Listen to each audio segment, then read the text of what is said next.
Na aula de hoje a gente vai então juntar todas essas ilustrações que foram feitas nas últimas 3 aulas sobre o teorema do trabalho máximo e vamos formalizar o que é afinal esse teorema, o que ele diz e em que condições se aplica, etc. Bom, então só para contextualizar, né? A gente começa enunciando o teorema, que foi o final da última aula. A gente parou justamente nesse ponto.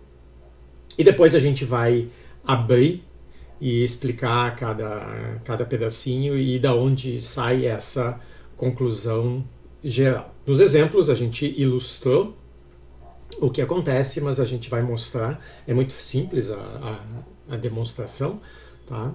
E, bem, então, a ideia é, a gente tem um sistema qualquer que vai de um estado de equilíbrio A até outro estado também de equilíbrio, estado final B. Então, como é usual, né, nesses processos termodinâmicos, existe um trabalho que esse sistema produz, que é esse W, e aqui a gente está considerando que o sistema perde calor nesse processo, tá? Mas a gente pode considerar o processo contrário, é só inverter as flechinhas, não muda nada, tá? Bom, para quem esse sistema entrega essas quantidades? Às vezes a gente nem menciona, né? Num diagrama PV o gás faz isso, aquilo, muda de temperatura, entra calor aqui, sai calor aqui. E a gente nem menciona para onde esse calor está sendo transferido. Mas isso é importante. A gente já viu nos exemplos alguns indícios, mas o que vai determinar o caráter reversível ou não de todo de tudo que está acontecendo no universo do problema é justamente como esses calores são entregues para as partes do sistema que não aparecem no diagrama PV. Então, no diagrama PV está representado esse processo aqui que acontece com o nosso sistema principal, né? Pensando num gás, não precisa ser um gás, com o nosso sistema. E quando a gente diz, bom, o sistema perde calor, para onde vai esse calor? Então, existe normalmente alguns sistemas auxiliares e a gente necessita normalmente de pelo menos 2. Um sistema mecânico que pode receber ou ceder energia na forma de trabalho. Esse sistema pode ser uma mola, né? O sistema, uma parede do meu gás, um pistão é empurrada e esse pistão aperta aperta uma mola que armazena energia potencial elástica, tá? Então a gente precisa dessa fonte de trabalho e a gente não quer complicar as coisas que acontecem. Então a nossa fonte vai ser sempre uma fonte ideal, não vai ter atrito, não vai ter perdas de energia envolvidas. Então a nossa fonte a gente considera que ela é uma fonte reversível. A mesma coisa vai acontecer com as nossas fontes térmicas auxiliares, tá? A gente não quer que dentro, né, qualquer que seja o processo que acontece dentro da minha fonte, a gente não quer que isso complique o nosso problema. Então, a fonte ela é um sistema reversível, não tem dissipações ali, e é caracterizada por uma certa temperatura TR. Tá? Então,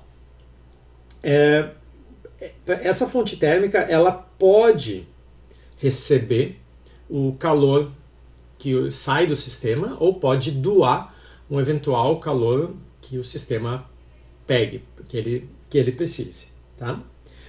Então, o que a gente viu nos exemplos, e é essa a essência aqui do teorema, é que o trabalho que o sistema entrega diretamente para essa fonte de trabalho aqui, não é a única maneira que existe de produzir nesse processo algum trabalho. é possível explorar esse calor que sai aqui. A gente passou semanas discutindo máquinas que funcionam à base de calor. Elas recebem calor, fazem algum processo cíclico internamente e produzem trabalho. Então, se no meu processo está saindo calor, por que não aproveitar? Tá? Então, é justamente essa quantidade de energia que a gente pode aproveitar, né? Então, usando uma máquina auxiliar, é possível produzir ou não, né, alguma quantidade de trabalho. Então, é sobre essa quantidade de trabalho que o teorema se refere. Então, para todos os processos indo de A para B no sistema principal. Então, aqui só importa né, só precisa fazer menção a qual é o estado inicial e qual é o estado final. O teorema se aplica a qualquer que seja o processo, qualquer que seja o caminho que une esses dois estados. Na última aula a gente viu um exemplo explícito disso. A gente fixava o estado inicial, o estado final do diagrama PV e mostrava que justamente isso que o teorema está dizendo sobre o trabalho total era válido para esses dois caminhos diferentes. Ou seja, não importa qual é o processo. Por isso que o teorema se refere para todos os processos. Então, o que importa mesmo é onde começa e onde termina esse processo, porque é isso que vai determinar quanta energia está saindo aqui do meu sistema. Como essa energia vai ser distribuída, né, quanto vem para cá ou quanto vem para cá, não importa muito desde que obedeça à primeira lei da termodinâmica. Então, o sistema ele tem uma certa variação na sua energia interna, e essa variação tem que ser explicada, tem que ser justificada, justamente por essas duas quantidades aqui. Tá? A nossa primeira lei da termodinâmica. Então, qualquer que seja o caminho indo de A para B no sistema principal, esse aqui é o nosso sistema principal, quando a gente calcula o trabalho total, o que é o trabalho total? Isso aqui. A soma dessas duas quantidades aqui me dá o trabalho total. Trabalho que pode ser produzido diretamente pelo sistema principal, que é o W, mais aquele trabalho extra que pode ser produzido explorando aqui aquele calor que sai do sistema, que é esse termo aqui. Então, o teorema se refere a tudo. Tá? Ele não fala nada sobre quanto trabalho o sistema pode entregar diretamente ou quanto pode ser obtido a partir desse calor que sai. Ele se refere ao total. Tá? Então, o total, que é justamente essa soma aqui, ele vai ser o máximo, o melhor possível, a maior quantidade que pode ser obtida quando os processos são reversíveis. Tá? E aí não importa qual. De novo, no exemplo da última aula, a gente tomou dois processos reversíveis diferentes e mostrou que, embora essas duas quantidades fossem diferentes nos dois casos, a soma era igual. Tá? Então não importa qual é o processo reversível, essa quantidade aqui vai ser sempre a mesma. Tá? Então é importante enfatizar, e essa é uma das razões daquele exemplo da última aula, que não basta só a gente olhar então para a área embaixo da nossa curva, se o nosso sistema aqui for um gás. Isso aqui é só uma parte da contribuição para o trabalho total. A gente tem que olhar também isso aqui, que foi justamente o que foi feito no exemplo da última aula. Tá? Então, o que o teorema do trabalho máximo diz é justamente o que foi obtido no último exemplo, né? E, bom, nos últimos exemplos das últimas 3 aulas. Né? A gente sempre acabava vendo que quando a gente colocava a condição de reversibilidade nos processos, o trabalho produzido total era máximo. Tá? Então vamos abrir um pouco, vamos destrinchar, né? Repetir algumas coisas, enfatizar e mostrar como de onde sai esse resultado, essa conclusão. Então, vamos olhar por enquanto só para o sistema principal aqui, que vai do estado A para o estado B. A gente está supondo que ele tá perdendo calor. Se está saindo calor do sistema, significa que a entropia dele a variação da entropia é negativa. Tá? O que não tem problema nenhum. A gente pode ter ΔS menor do que zero, porque esse sistema não é todo o universo do problema. Existe uma vizinhança. Uma vizinhança que pode contribuir para a variação de entropia. A máquina não contribui. Né? Por quê? Porque ela faz um processo circular. Ela começa num determinado estado, o material que está dentro dessa máquina começa num determinado estado e quando o ciclo da máquina termina, esse sistema voltou para o mesmo estado. Como a entropia é uma variável de estado, qualquer que seja a função entropia que descreve esse sistema dentro da máquina, tem um valor no estado inicial e como o estado final é o mesmo, a entropia volta a ter o mesmo valor. Então, a máquina auxiliar não tem variação de entropia justamente por operar de forma cíclica e voltar para o mesmo estado. Tá? Então, eu não preciso levar em conta, embora a máquina auxiliar seja um sistema térmico, ela não contribui para a variação de entropia. Da mesma forma, a fonte de trabalho, porque esse é um sistema puramente mecânico. A gente pode pensar que ele é todo revestido por paredes adiabáticas. Então ele não tem nem como receber ou perder calor. Ele pode produzir lá dentro algum calor, mas ele não interage aqui com o resto do meu sistema. Então, do ponto de vista de variação da entropia, por ser puramente mecânico, ele também não contribui. As únicas contribuições que a gente pode ter por ΔS total aqui vem do próprio sistema, que é o que a gente está olhando aqui, e da fonte térmica. Então, a segunda lei da termodinâmica, que me diz que a variação da entropia de um sistema isolado não pode ser negativa, ela se aplica para a totalidade do meu sistema.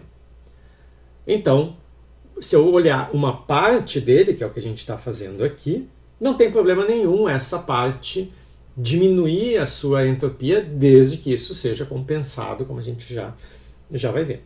Tá? Então, como a gente está considerando que o nosso sistema principal está cedendo calor, a sua contribuição para a variação total da entropia, que leva em conta o sistema e a fonte, a contribuição do sistema é diminuir a entropia total. Mas a gente acabou de dizer que para o sistema total, a entropia, pela segunda lei, não pode variar negativamente. Ela ou tem que permanecer com o mesmo valor, ou esse valor tem que aumentar. Tá? Então, já que o sistema contribui com uma variação negativa, a fonte térmica tem que, pelo menos, compensar essa variação negativa. Então, a fonte térmica vai receber calor e esse calor que ela recebe tem que gerar uma entropia, uma variação de entropia, que pelo menos neutralize essa variação negativa. Tá? Então, isso aqui tem que ser positivo e pelo menos igual a essa variação, para que quando a gente some as duas, o resultado seja pelo menos igual a zero. Tá? Bom, da onde vem o calor que vai ser cedido para a fonte térmica? Justamente do calor que sai. Esse calor que sai pode vir diretamente aqui para a fonte térmica, ou, que é o que a gente quer, né, esse processo pode ser intermediado por essa máquina auxiliar aqui. Bom, essa máquina vai ser então alimentada pelo calor Q cedido para o sistema e, de novo, pela primeira lei da termodinâmica, aquilo que entra aqui tem que ser igual ao que sai. Tá? Então, conservação de energia. O calor que é cedido para a máquina auxiliar, uma parte vai se transformar em trabalho, e o que não puder ser convertido em trabalho é finalmente despejado na nossa fonte térmica. É esse calor que é entregue para a fonte que vai me dar uma contribuição positiva para a entropia. Está entrando calor na fonte térmica, a entropia dela aumenta, então esse é o ΔS que precisa contrabalançar a contribuição negativa do sistema. A gente tem dois casos. Né? Esse calor que foi entregue aqui, ele pode ser justo aquilo que é necessário para compensar esse aqui. E aí a gente fica com a igualdade. Então esse aqui é um caso possível. Ou, os outros casos possíveis, eu tenho a variação de entropia da fonte é maior do que precisa. Tá? E aí quando é maior, esse aqui é maior do que esse cara aqui, o ΔS total acaba como um todo sendo maior do que zero. Tá? Claro que quanto mais calor eu entregar aqui, maior vai ser, né, quanto mais calor eu entregar aqui, maior vai ser a variação de entropia da nossa fonte auxiliar. A entropia depende diretamente desse calor que é trocado pelo sistema. Quanto mais calor entra, maior é a variação do sistema. Então, como eu preciso conservar a energia, essa quantidade aqui é fixa, ela é fixada pelos estados A e B.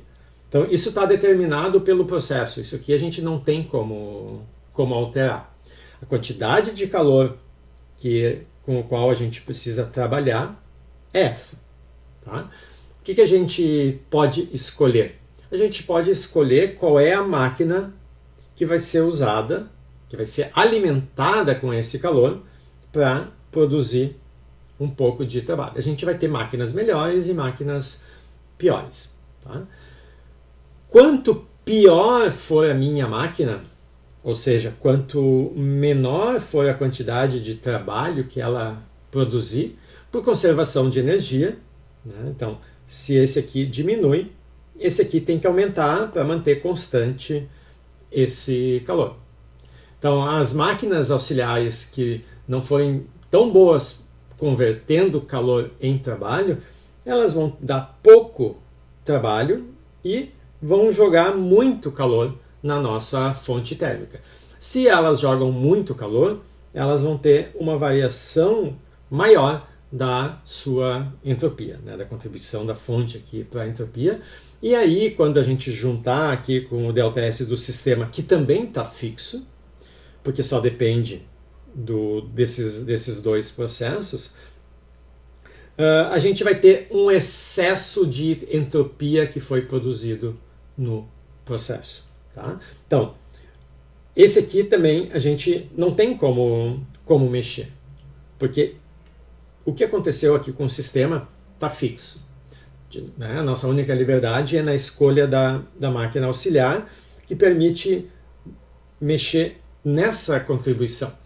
quanto mais calor ela jogar para a fonte térmica, maior vai ser esse ΔS. Tá?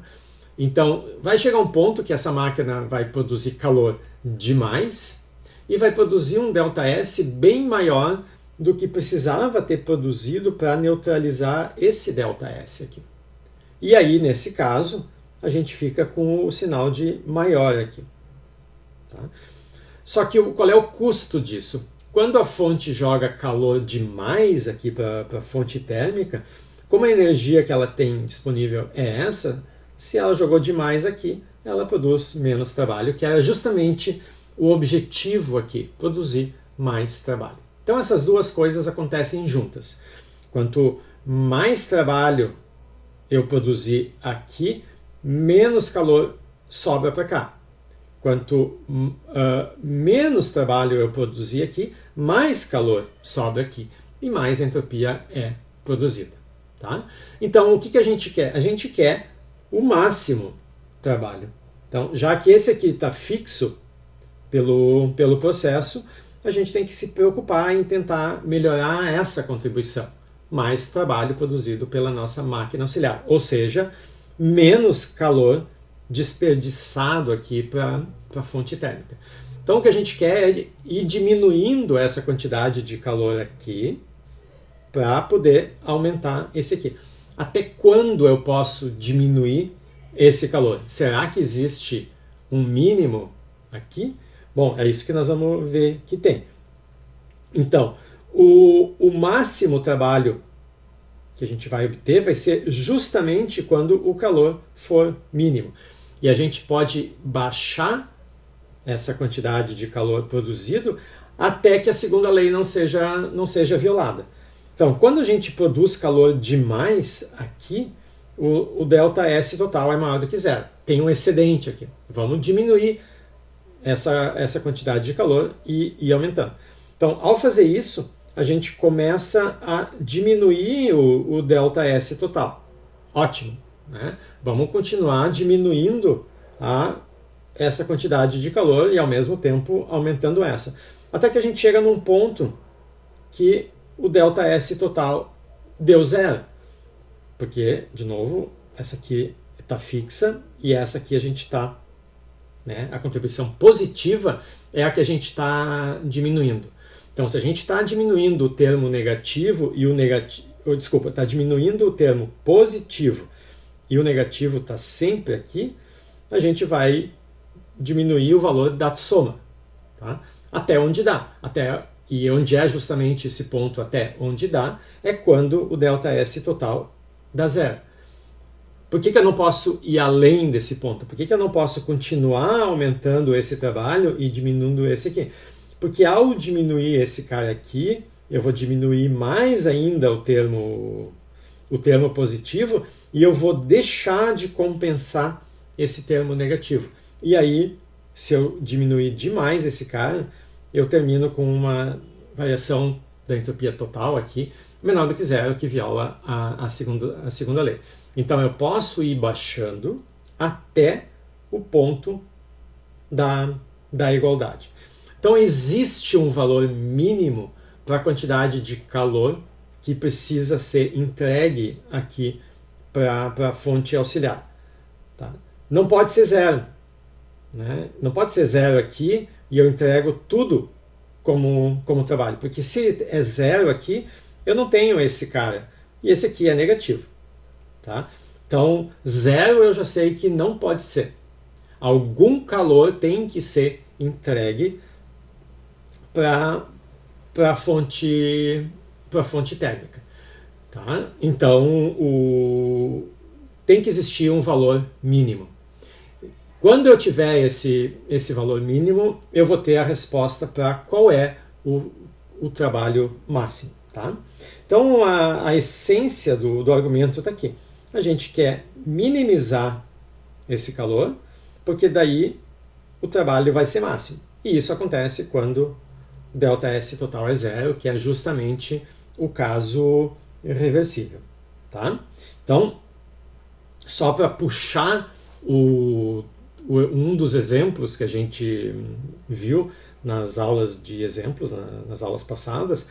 Um dos casos aqui, onde a gente aproveita esse desnível inicial de temperatura, é o fluxo de calor entre dois objetos a temperaturas diferentes. Tá? Então aqui a gente está assumindo que a temperatura do 1 é menor do que a temperatura do 2, então esse aqui é o sentido do fluxo de calor, e a gente quer aproveitar esse fluxo inserindo uma máquina térmica aqui no meio.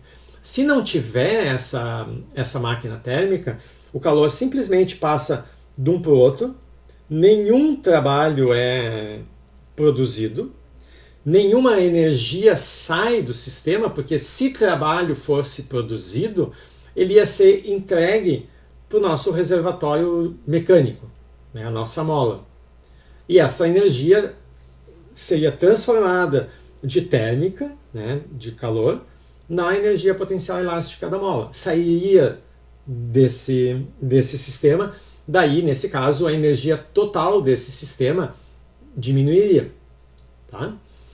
Quando eu não coloco essa máquina aqui no meio para aproveitar esse calor, como toda a energia do sistema permaneceu nele, a única coisa que eu tenho é uma redistribuição dessa energia. Então, eu começava aqui com excesso de energia no sistema que tinha a maior temperatura, o outro sistema, então, tinha uma energia menor.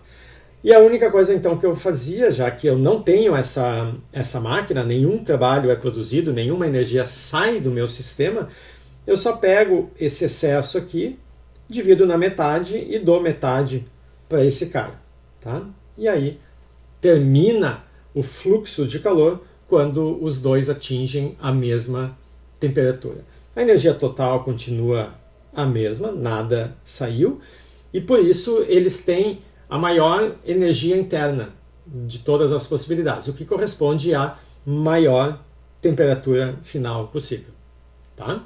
Então, nesse caso, a variação de entropia também vai ser máxima, porque nesse caso todo o calor vai ser entregue aqui para esse cara.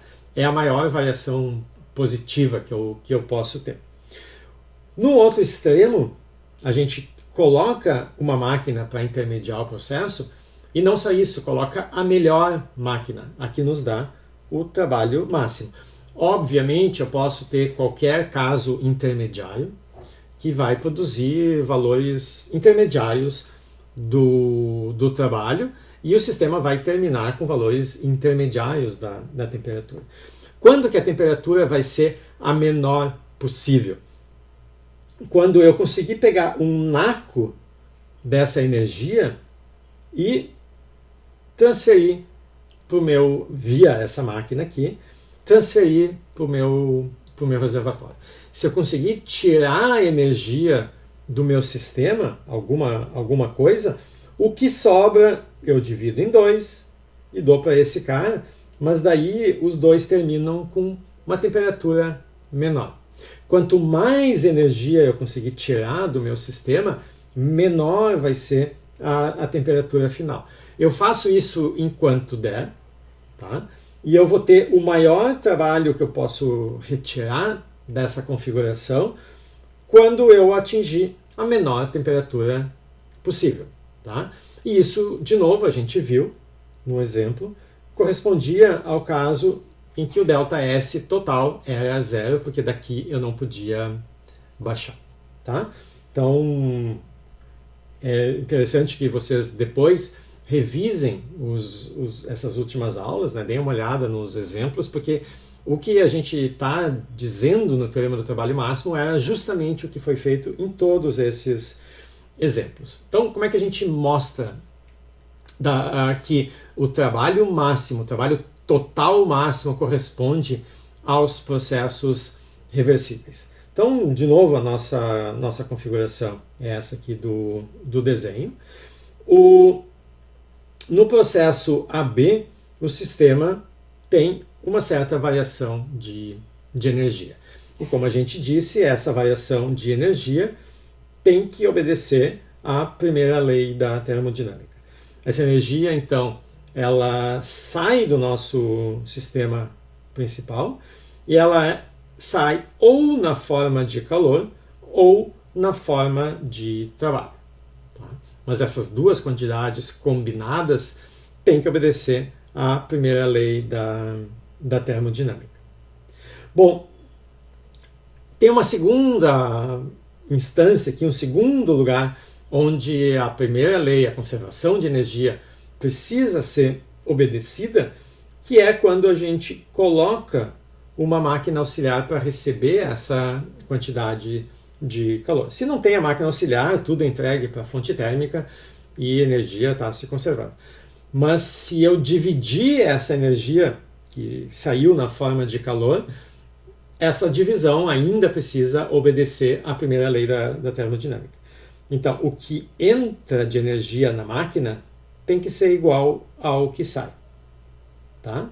Então, esse Q aqui tem que ser igual ao que sai na forma de calor, junto com o que sai na forma de trabalho. Ou o que a máquina converteu, o que a máquina conseguiu converter para trabalho, junto com o que ela não conseguiu converter em trabalho.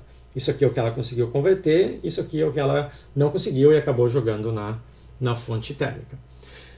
Essa quantidade de calor aqui, como a gente discutiu, ela pode ser tão alta, né, quanto o próprio valor que entra, quando não existe a máquina auxiliar. Então, se não existe a máquina, nenhum trabalho pode ser produzido, então todo o calor vem direto para cá. Então, esse aqui seria o teto aqui, quando o que é auxiliar é igual ao próprio calor. Ou, no outro limite, a gente já sabe, a gente já comentou, que eu não posso converter todo esse calor em trabalho. Isso violaria a segunda lei da termodinâmica. Tá? Então, esse calor auxiliar aqui, ele não pode ser zero. Alguma coisa tem que vir para cá. Porque se fosse zero, essas duas coisas seriam iguais, que violaria a segunda lei. Então, aqui eu não tenho o sinal de igual, porque não pode ser igual. Existe uma quantidade mínima que a fonte térmica tem que receber de calor para não violar a segunda lei da termodinâmica. Tá? Então, é justamente a segunda lei que a gente vai olhar. Então, para saber o que acontece com a entropia total, a gente vai considerar aqui um passo. Dentro de todo o meu processo macroscópico, eu vou olhar um passo. Tá? Como a gente fez no exemplo da aula passada. Eu tinha diversos processos ali no diagrama PV e eu dividia esses processos numa sequência de passos infinitesimais e analisava o que acontecia em cada um desses passos e depois somava. Né? Se eu quiser, depois eu integro. Mas vamos olhar então o que acontece num passo infinitesimal. É importante isso porque, como eu estou considerando um passo infinitesimal, não faz diferença se essa minha fonte térmica aqui é um reservatório ou não. Quando que é um reservatório? Quando ela é muito grande. Quando ela é muito grande, a temperatura não muda. Tá? Então, se fosse um reservatório, ao longo de todo esse processo, a temperatura ia ser sempre a mesma. Se essa fonte for finita, não for um reservatório, a temperatura pode ir mudando à medida que ela recebe calor. Tá? Se a gente olha um passo infinitesimal de cada vez, o passo é tão pequeno que a gente pode considerar que a temperatura do sistema naquele passo, T, e a temperatura da fonte naquele passo, TR, são constantes. Tá? Claro que se eu pegar uma sequência de passos, a temperatura pode ir mudando, como a gente já viu até naquele nosso exemplo do processo linear lá. Mas num determinado passo, é como se eu tivesse dois reservatórios. O próprio sistema aqui, o próprio gás, que está na temperatura T, e a nossa fonte térmica, que está na temperatura TR. Tá? Então, quando eu olho um processo que não é infinitesimal, eu, em geral, não posso considerar como acontecendo usando duas fontes, dois reservatórios que mantêm constantes as temperaturas. Em casos especiais, lá no ciclo de Carnot, era justamente o que a gente tinha. Todo o ciclo acontecia usando somente dois reservatórios térmicos com temperaturas fixas bem conhecidas. Na maior parte dos processos, a gente vai precisar de infinitos reservatórios, porque em cada passo infinitesimal a temperatura vai mudando um pouco. Foi isso justamente que aconteceu na aula passada. Né? A gente tinha um processo que era uma linha vertical ou uma linha horizontal. Ao longo dessa linha vertical, né, se eu tiver um processo assim, as isotermas estão se cruzando aqui. Então a temperatura tá baixando. Então, em cada ponto aqui desse caminho, o gás tem uma temperatura diferente. Então é como se o reservatório, a fonte que representa esse gás, ela estivesse mudando de temperatura. Esse problema a gente não tem quando considera o processo infinitesimal, que é justamente o que a gente vai olhar aqui. Então, num passo infinitesimal, a gente tem duas contribuições para entropia, aquilo que a gente tinha escrito aqui. Tá? Delta S total tem uma contribuição da entropia do próprio sistema, tá?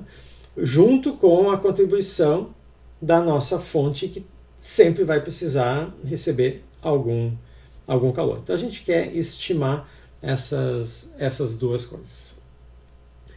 Bom, como o calor que sai do sistema entra na máquina, o calor que sai da máquina entra na fonte, essas quantidades estão sempre entrando ou saindo de alguma dessas partes aqui do nosso universo termodinâmico.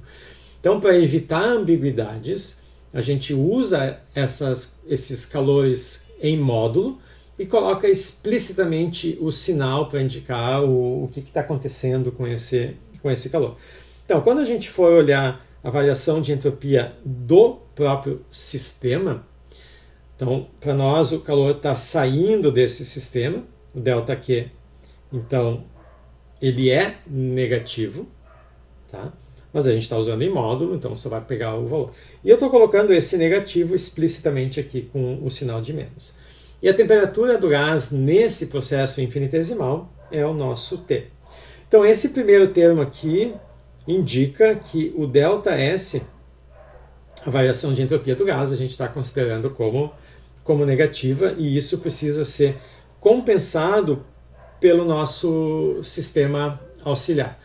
Qual é a variação de entropia do sistema auxiliar? É a pequena quantidade de calor que ele recebe nesse processo dividido pela sua temperatura, que, como é um processo infinitesimal, é mantida constante. Tá?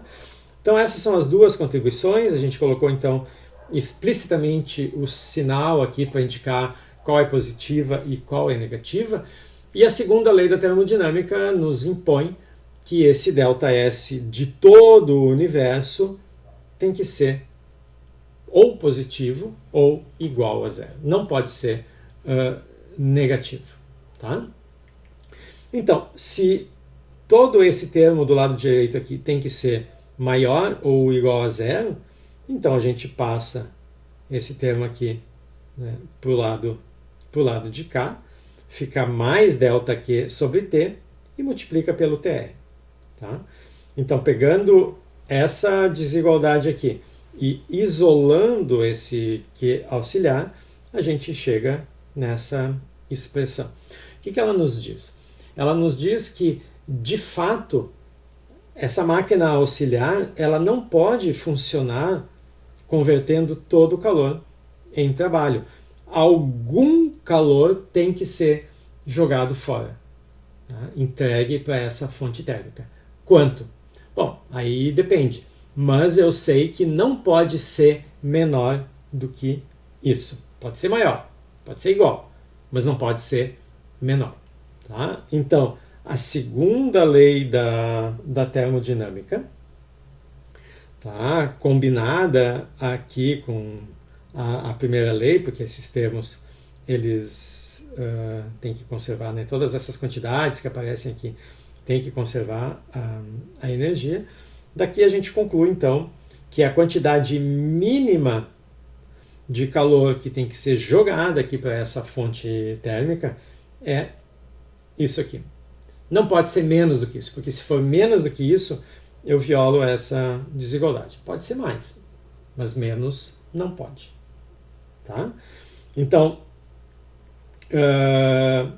a gente agora, sabendo que tem uma quantidade mínima de calor aqui, a gente pode então calcular qual é a correspondente quantidade máxima de trabalho, ou seja, qual é o máximo trabalho que pode ser obtido aqui. Então, a gente precisa calcular quanto é o trabalho total, né, que é então a combinação dessas duas quantidades. Como a gente está olhando um passo infinitesimal, eu vou ter pequenas quantidades envolvidas aqui, mas a ideia é a mesma. Tá? Então, vamos calcular justamente esse termo aqui. Bom, essas três quantidades, elas obedecem à primeira lei da termodinâmica, como eu tinha dito. A energia que entra na máquina auxiliar tem que ser igual à energia que sai da máquina auxiliar. Então, esse Q tem que ser igual ao Q auxiliar mais o trabalho auxiliar. Então, a gente pode substituir esse trabalho auxiliar passando isso aqui para o lado de lá. Tá? Então, o que a gente está tentando fazer? A gente tem informação sobre calor. A gente quer saber qual é o trabalho. Então, eu vou escrever o trabalho usando, né, a primeira lei que relaciona essas coisas para poder usar essa informação para responder essa pergunta. Tá? Então, eu vou eliminar essa quantidade aqui usando a conservação de energia. Então, o calor que entra tem que ser igual o calor mais o trabalho que sai, né, com os deltas aqui, que são quantidades pequenas. Então eu passo isso aqui para cá com o sinal de menos, que é o que está aqui, para poder substituir esse W auxiliar. Tá? Então, usando a primeira lei da termodinâmica, eu troco por esse termo aqui. Bom, o que a gente quer é o máximo trabalho. Então, a gente precisa usar essa desigualdade. O que tem que tomar cuidado é que na nossa expressão do trabalho total, esse termo aqui, ele aparece multiplicado por menos 1. Quando é uma igualdade, não tem muito problema. É só multiplicar tudo por menos 1. Quando é uma desigualdade, a gente tem que tomar cuidado, porque quando eu multiplico uma desigualdade por menos 1, a própria desigualdade é invertida. Tá? Então, se eu passo esse termo para cá, ele fica negativo, e esse cara aqui passa para cá e fica negativo também. Tá?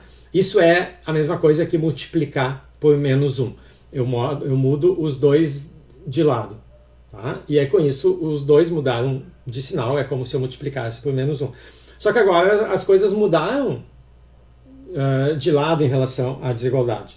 Então, quando esse termo aqui ele era o maior, agora que ele veio para cá, ele passa a ser menor ou igual. Tá? Então, se eu quiser substituir esse cara aqui usando essa desigualdade, eu tenho que fazer justamente isso. Eu tenho que passar isso aqui para o lado de lá E isso aqui vai ficar menor ou igual a menos TR sobre T delta Q em módulo aqui.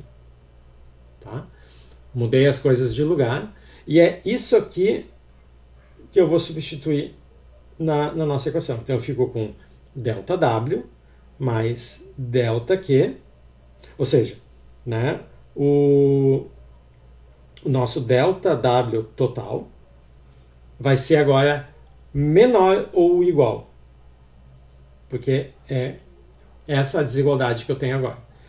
Então, menor ou igual ao delta W mais o delta Q menos isso aqui, que é o que eu tenho aqui. Tá?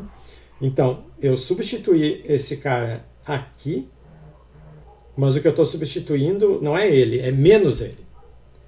Então, ao invés de usar maior ou igual, aparece o menor ou igual. Tá? Então, o que também faz sentido do ponto de vista físico, né? Se o calor que tem que ser jogado aqui, ele tem um limite inferior, ele não pode ser menor do que isso, significa que esse aqui tem que ter um limite superior. Não pode ser maior do que tanto, porque se esse aqui for maior do que esse limite, esse aqui vai violar e vai acabar sendo menor do que ele pode ser. Tá? Então, fazendo essa substituição aqui, eu troco o menos usando a desigualdade, a gente termina com essa desigualdade.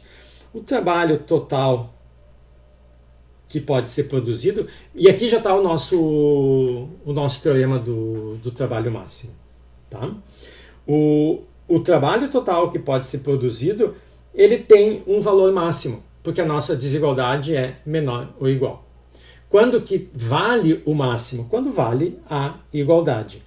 Quanto é esse máximo? É esse termo aqui que a gente não tem controle, porque é fixado pelo processo, tá? É o trabalho entregue diretamente, mas a ele a gente soma esse cara aqui, tá? E esse cara, no valor máximo, eu tenho delta Q nos dois termos, eu boto em evidência 1 menos TR sobre T. Então, junto com o trabalho entregue diretamente, aquele calor que sai do meu sistema, eu posso usar uma fração dele. Que fração é essa? É justamente o nosso velho conhecido aqui. Vamos passar para o próximo slide, que tem a mesma informação, só que escrito bonitinho. Tá? Então, quando eu juntei aqui os dois delta Q, botei em evidência, né? Aí tá aqui. Então, esse é o nosso resultado. A gente não disse nada sobre quem é o sistema, qual é o processo, quem é a máquina auxiliar, nada. Tá? É absolutamente geral. Vale então para todos os casos. Num passo infinitesimal do meu processo, onde eu posso considerar uma máquina auxiliar trabalhando entre um sistema que está na temperatura T e uma fonte que está na temperatura R, então R, a gente pode pensar que é R de reversível ou R de reservatório. Não precisa ser um reservatório, mas num processo infinitesimal a gente pode pensar como se fosse, tá? Mas o R aqui é mais de reversível mesmo. Nesse processo infinitesimal, o sistema entrega diretamente um pequeno trabalho, que vai direto, né? Mais um outro pequeno trabalho também, que veio da utilização desse calor pela máquina auxiliar, e essa máquina, né, se a gente pega aquilo que foi estudado na primeira área, ela é uma máquina tipo máquina de Carnot, que a gente já sabe que tem a melhor eficiência. Essa aqui é a expressão da eficiência de uma máquina de Carnot, uma máquina reversível, mas sai daqui. Tá? Então, o máximo trabalho que vai ser obtido aqui é quando vale esse sinal de igual. E quando que vale esse sinal de igual? Quando vale aqui o sinal de igual. Ou seja, quando o ΔS total é igual a zero, quando o nosso processo é reversível. Então, quando eu tenho um processo reversível, vale a igualdade, o trabalho que eu consigo nesse passo infinitesimal e reversível vale isso aqui. Então, é o trabalho total máximo que eu posso conseguir. Então, nesse trabalho total máximo, a contribuição que vai vir aqui da máquina é justamente quando ela é uma máquina de Carnot. Se ela não for uma máquina de Carnot, a eficiência vai ser menor do que isso, e aí vai valer o menor. Tá? Então, quando a nossa entropia for estritamente maior do que zero, não for reversível, eu tiver algum tipo de irreversibilidade aqui no meu processo, eu não consigo obter toda a eficiência de uma máquina de Carnot, uma máquina reversível. Tá? Então, eu vou produzir menos trabalho do que eu poderia, vou jogar aqui mais calor do que eu gostaria, uma fração da energia que saiu daqui, que poderia ter sido utilizada, foi desperdiçada. É o que a gente chama de degradação da energia. Energia que estava inicialmente disponível para fazer trabalho foi perdida ao se usar uma máquina irreversível. Tá? Então, daqui vocês veem que o conceito de máquina de Carnot ele é mais geral. A gente não tem uma máquina de Carnot só quando a máquina faz o ciclo de Carnot. O ciclo de Carnot ele é importante porque ele é um ciclo macroscópico, onde tudo que acontece no ciclo ali só usa 2 reservatórios, cada um deles a temperaturas bem definidas e constantes. Mas esse é um possível processo. Na maior parte dos processos, não é uma isoterma e uma diabata que vão se revezar ali para fechar o ciclo. Na aula passada a gente viu, tinha um processo em L aqui, que era um processo reversível também. O que esse teorema está me dizendo é que, mesmo o ciclo de Carnot não aparecendo no problema, a eficiência da máquina de Carnot é um resultado mais geral, porque se eu olho esses processos aqui como uma sequência de passos infinitesimais, cada um desses passos pode ser pensado como um ciclo de Carnot entre uma temperatura do gás que vai estar num intervalo tão pequenininho que eu posso considerar como constante e a temperatura de uma fonte conveniente aqui. Então, no passo infinitesimal, agora é como se eu estivesse trabalhando com 2 temperaturas constantes, que é justamente a condição lá do ciclo de Carnot, só que repetindo, lá vale para um ciclo completo. Aqui a gente está encontrando isso para um passo infinitesimal. Então, o ciclo de Carnot é importante porque lá é simples de fazer o cálculo para o ciclo completo e a gente vê que é uma maneira de calcular essa eficiência. Aqui a gente obtém essa eficiência aqui, que multiplica o calor que entra nesse pedaço, e quando a gente multiplica essas duas coisas, a gente tem essa pequena contribuição da máquina auxiliar aqui. Né? Definição de eficiência é o trabalho obtido dividido pelo calor. Então esse termo aqui, entre parênteses, é justamente a eficiência dessa máquina auxiliar num passo infinitesimal, mesmo que não tenha nenhum ciclo de Carnot envolvido aqui. Tá? Então, a eficiência da máquina de Carnot ela é importante porque ela é a eficiência de um ciclo reversível.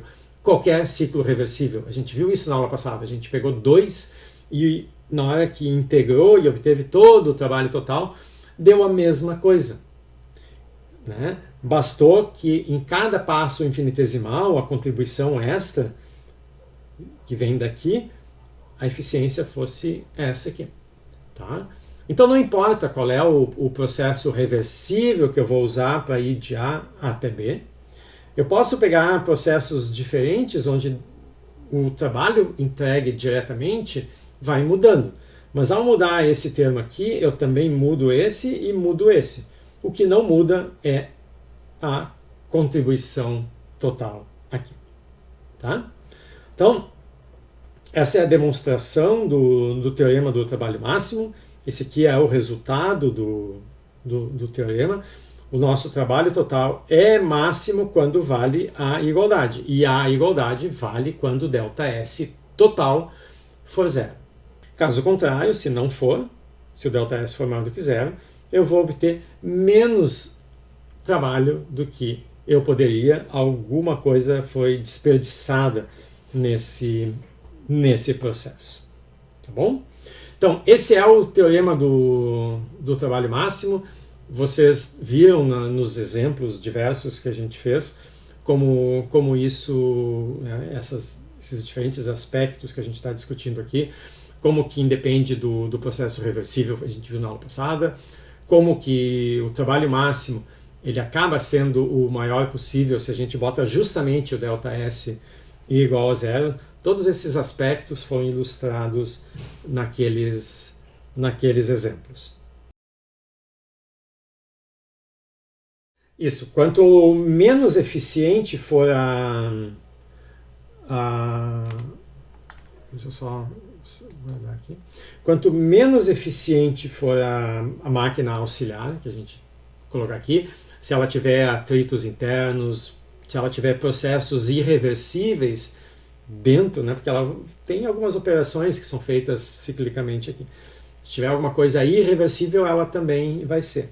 Então, se ela for menos eficiente do que ela deveria ser, uma eficiência menor do que essa aqui, a gente vai diminuir o trabalho total. Sempre que isso acontecer, vai diminuir o trabalho total. Então, a única maneira de reduzir o trabalho é reduzindo a eficiência.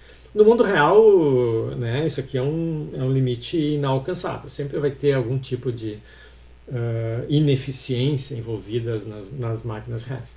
Mas é sempre importante a gente poder estimar qual é o valor ideal, mesmo que inalcançável, para a gente saber se a nossa máquina está próxima ou quanto ela está longe do seu rendimento possível. O último ponto, na verdade, é um ponto matemático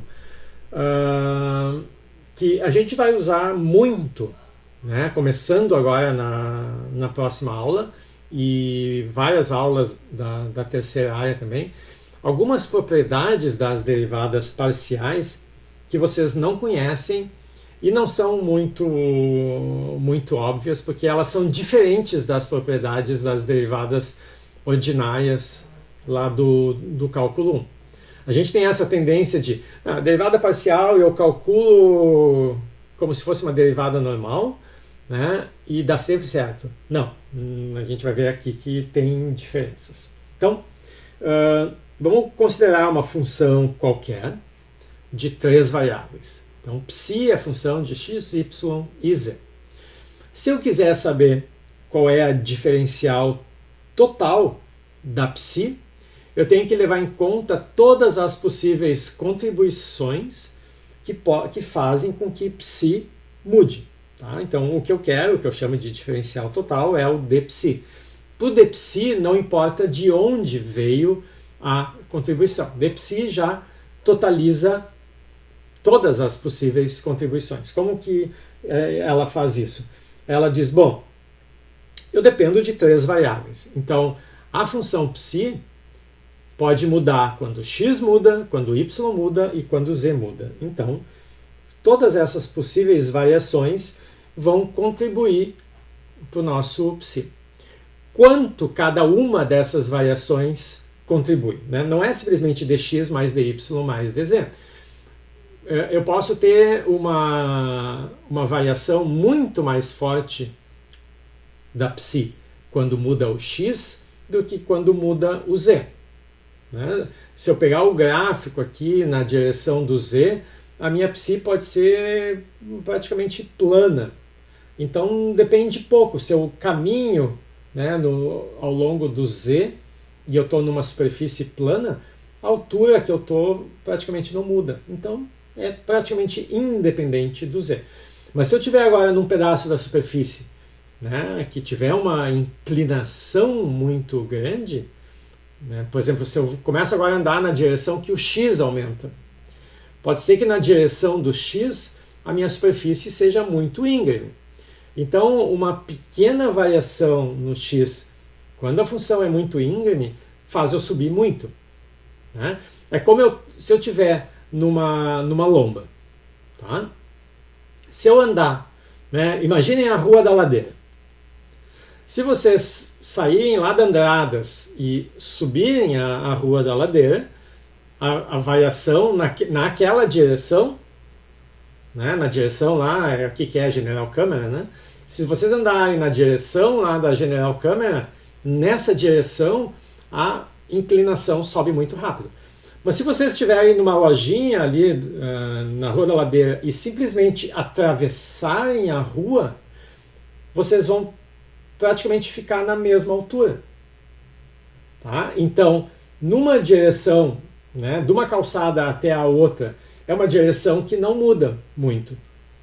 Mas na direção ortogonal, subindo ou descendo a ladeira, só muda muito. Então, dependendo da direção que a gente escolhe, a derivada naquela direção pode ser pequena e a derivada na outra direção pode ser muito grande. Então, eu preciso levar em conta, né, em que direção eu estou andando para saber o quanto a minha altura está mudando lá na Rua da Ladeira. Se eu simplesmente atravessar a rua, isso pode não mudar nada a altura que eu estou. Mas se eu for lomba acima, muda muito. Tá? Então, quem vai me dar essa informação de quanto essa variação contribui é justamente a inclinação da rua. A rua, ao longo da direção, que vai de uma calçada a outra, muda pouco. Então, essa derivada aqui é pequena. Agora, a inclinação na direção que sobe a rua é muito alta. Então, se eu der um passo lomba acima, a minha altura muda bastante, porque essa derivada é grande. Tá? Então, eu tenho que levar em conta as direções dos deslocamentos e esses pré-fatores, esses coeficientes me dizem o quanto que a minha função é sensível a cada uma dessas variáveis. Tá? Então, essa é a informação da diferencial total.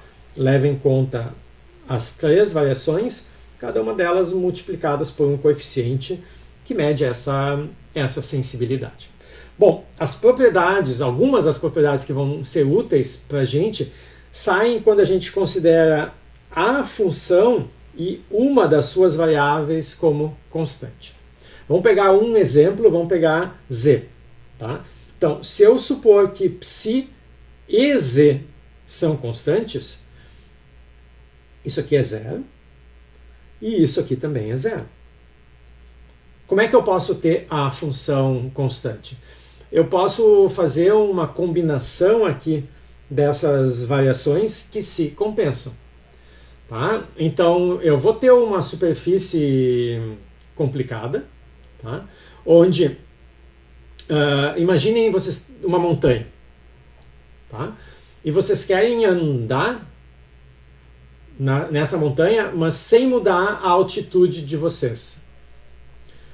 Então, vocês podem dar um passo para frente, mas se nessa direção vocês começarem a descer, vocês andam um pouquinho para o lado para compensar e vocês sobem.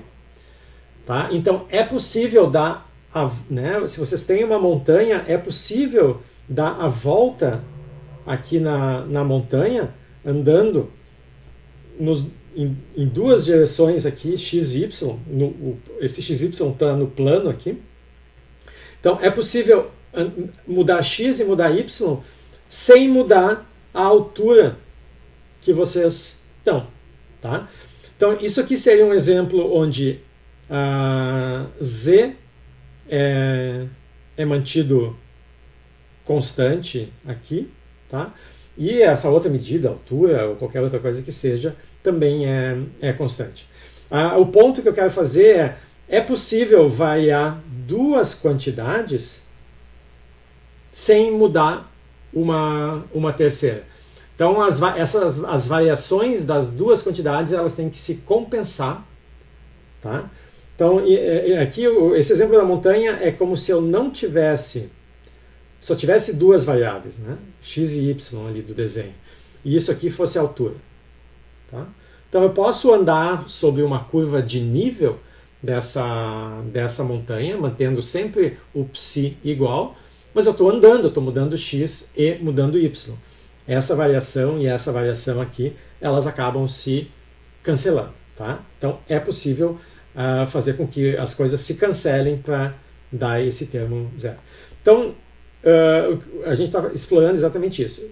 Peguei o z constante e o psi constante. Bom, o que eu vou fazer agora? Eu vou pegar esse dx aqui e vou, já que isso aqui agora é zero, né? Vou dividir tudo por dx, então vou passar para cá dividindo. E para não me esquecer que isso foi obtido nessas condições aqui, eu vou deixar o psi e o z constantes aqui. Tá? Bom, se eu isolo esse cara, então isso aqui passa para cá negativo e esse aqui passa dividindo e a gente obtém isso aqui. Então essa é uma propriedade que a gente vai usar muito. Quando?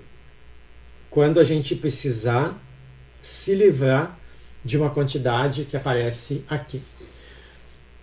Aqui vocês notam a importância de manter registro de quem são as quantidades mantidas constantes nessas derivadas parciais. Se a gente perder essa informação, vai dar um monte de erro. Por quê? Porque normalmente a gente pensa, a regra da cadeia lá, né? Eu estou dividindo e multiplicando por dy aqui, né? Então eu posso pensar como se eu pudesse cortar. E aí eu tenho dψ dx, dψ dx. Só que esses dois caras estão do mesmo lado. Esse cara vai vir para cá e eu vou achar dψ dx igual a menos dψ dx. Opa, tem alguma coisa estranha. Tá? Da onde veio essa coisa estranha? Veio do erro que eu fiz na hora que eu cortei esses dy, dy. E esse erro não é porque eu estou pensando na derivada como uma divisão, uma fração de diferenciais aqui. O erro que eu estou fazendo é essas derivadas são calculadas em condições diferentes. Elas não são a mesma derivada. Tá? Então, quando eu esqueço quem é mantido constante aqui, é onde eu erro. Tá?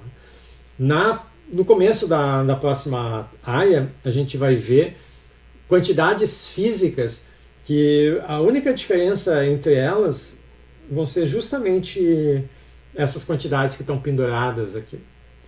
E as expressões que a gente vai obter para cada uma delas vão ser completamente diferentes. Elas vão representar processos físicos diferentes. Então, essa informação aqui é relevante. Tá? Então,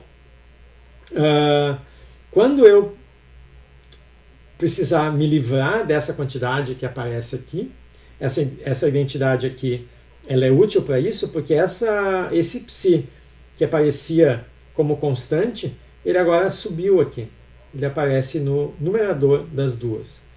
E o y e o x, por sua vez, acabaram descendo aqui. Então, essa propriedade permite eu ciclar, né, alternar entre as quantidades que aparecem nessas três posições aqui da minha derivada parcial. Tá? Aqui aparece xy na fração da derivada, aparecem aqui, mas aparecem aqui também. Tá? O importante aqui é esse sinal de menos. Tá? Na próxima aula, a gente já vai encontrar a aplicação direta dessa propriedade. Bom, como o papel do x, do y e do z são equivalentes, eu posso obter a mesma expressão aqui se eu trocar o z pelo x, tá? ou pelo y. Tá? Então, se eu troco o z pelo x, aonde tem x eu boto z, aonde tem z eu ponho x. Onde tem x e z eu troco, aqui não vai fazer, nesse termo aqui não faz diferença, mas aqui eu boto z e aqui eu boto x. E vou achar uma outra expressão como essa, trocando todo o z por x. Né? Posso trocar por y também, posso fazer todas as combinações que eu quiser, porque esses três termos têm o mesmo papel dentro dessa derivada que a gente está botando aqui. Então, em particular, se eu troco o papel do x e do y, tá? Então, eu vou trocar, né, x, onde tem x e y aqui, eu vou trocar. Eu vou obter uma relação parecida com essa, só com essa substituição. Então, aqui eu tinha dy dx, agora eu tenho dx dy. Troquei os papéis. Tá? Aqui em cima eu tinha dψ dx, agora em cima eu tenho dψ dy. Embaixo eu tinha dψ dy, agora eu tenho dψ dx. E a mesma coisa para os penduricalhos aqui. Tá? Bom, se eu multiplico essas duas equações, eu vou ter dx dy vezes dy dx do lado esquerdo. Mas quando eu multiplico os lados direitos, dψ dx aparece embaixo e cancela com esse aqui em cima. Esse aqui de cima, dψ dy, cancela com dψ dy aqui de baixo. Esse menos com esse menos dá mais. Tá? Então, essa propriedade é justamente a propriedade que a gente esperaria.